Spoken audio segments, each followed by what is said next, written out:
Okay, folks, so now that you've answered number 3 on your own, let's go ahead and look down at number 4 to remind us a little bit about domains of common functions. So this function right here, we call it a polynomial. We've got the variable x raised to natural number powers. We're not dividing by any variables. There's no roots in this. We're not taking the sign of any variables. We call this a polynomial function. And the question we always ask when we ask the domain of a function, if it's not already specified, is what operations am I doing that can get me into trouble?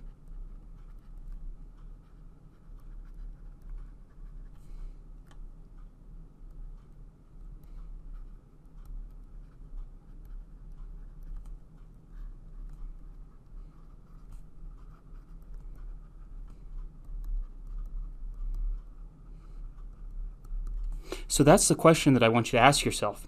Well, in this case, we've got this polynomial function here. And what operations are we actually doing in this polynomial? I see that we're doing some addition here. We're doing some subtracting by the number 2. We're taking a number and squaring it. We're taking a number and cubing it. We're taking an expression and multiplying it by maybe -5. There's lots of ways to think about it, but those are the operations that I'm doing in this problem. In this case, none of them are problematic. And so if I ask you for the domain without already specifying it, we'll talk about that on the next page, then it's just all the numbers that you're allowed to plug into this expression without causing any problem, without breaking any rules of arithmetic. And in this case, because of all the operations, we're not taking any natural logs, we're not taking any square roots or even powered roots, we're not taking tangents, we're not doing any division in this problem. So the domain is all real numbers. Put another way, the domain of this function f here, this is a new function f, would be from -infinity to infinity. Or if you like, we could say that the domain is a set of x such that x is any real number, and then we can just leave it there. So these are two different ways of representing the domain. The first one in interval notation, the second one in set builder notation. Make sure you practice both of these throughout this video. Well, here I just picked some random polynomial function. I made it up, but we asked ourselves, what operations am I doing that could potentially get me into trouble? And the answer was that there were none. We weren't doing any division. We weren't taking natural logs. We weren't taking tangents where we have maybe any asymptotes. So we're okay. That's not unique to this polynomial function. It's true for all polynomial functions. For all polynomials, the domain is all real numbers.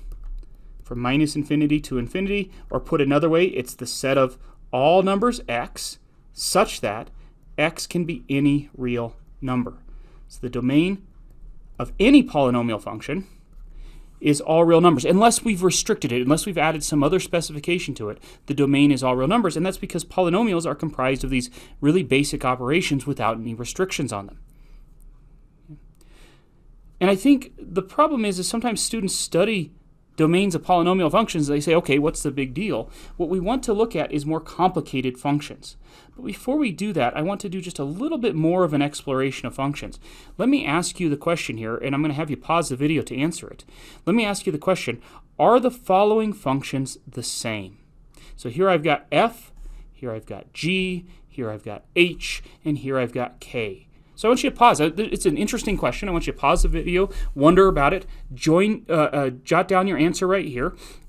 Please, if you end up being incorrect, do not erase your incorrect answer. Just adjust it. Just add something to it. Okay? So pause the video and ask yourself the question, are f, g, h, and k all the same function? So now that we've thought about the question, let's go ahead and just look at these 4 functions. The first thing I notice is, well, they all have different letters for their names. I don't think that's really an issue, right? They all have different letters for their names. I don't think that's really the issue. The next thing is what do they do to their input values? The input value is always x, and what do we do with that input? In each of these cases, we square them. So far, it's looking like these are the same functions. Let's keep exploring.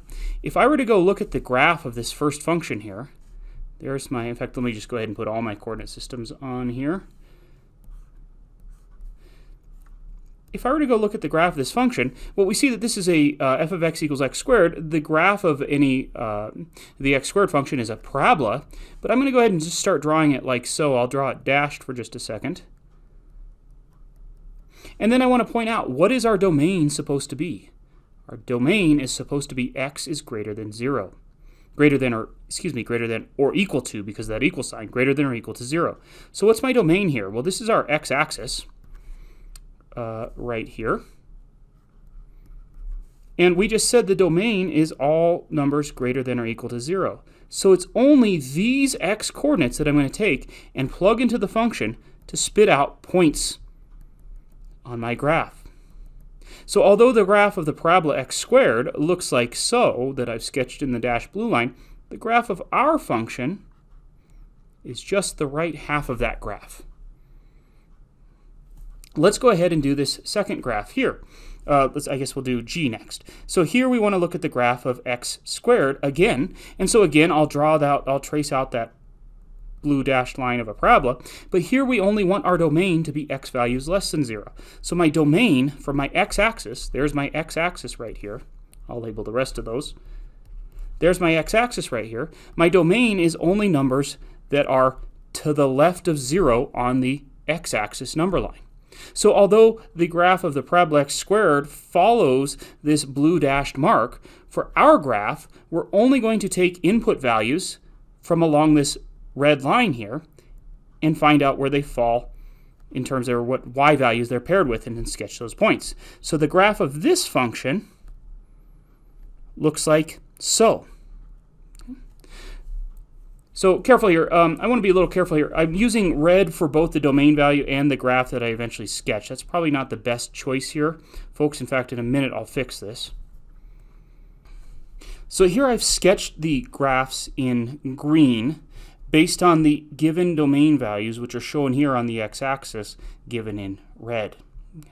So what I'd like you to do is I'm going to have you try this one on your own, and then I'll just finish out this last one with you.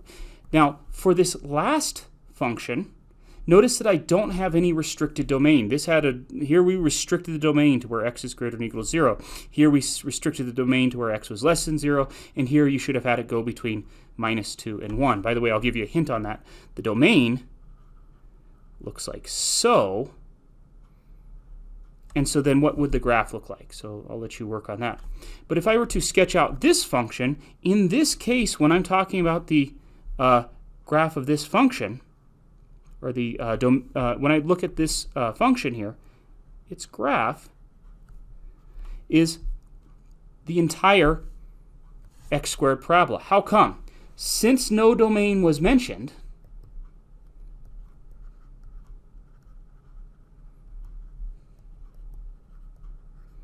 the implied domain is all numbers for which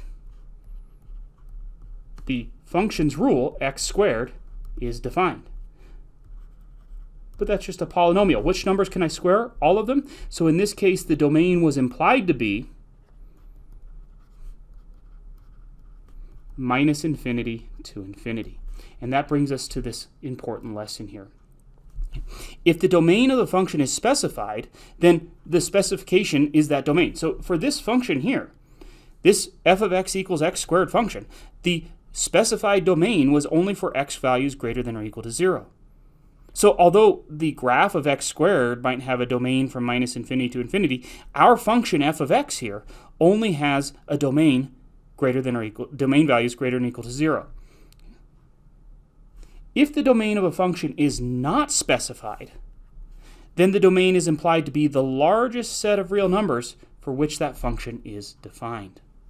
That's what we saw in case D here. And more often than not, I would say in this class, probably if I just hand you a function, I won't hand you the function with a specified domain, and you'll just have to infer what the domain is based on what numbers you're allowed to plug into it.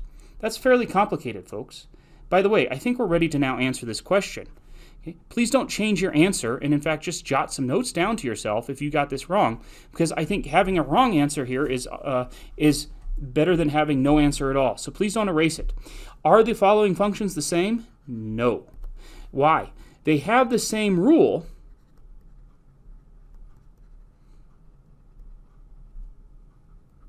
by that I mean the x squared operation. That's what we do to our inputs, but they all have different domains.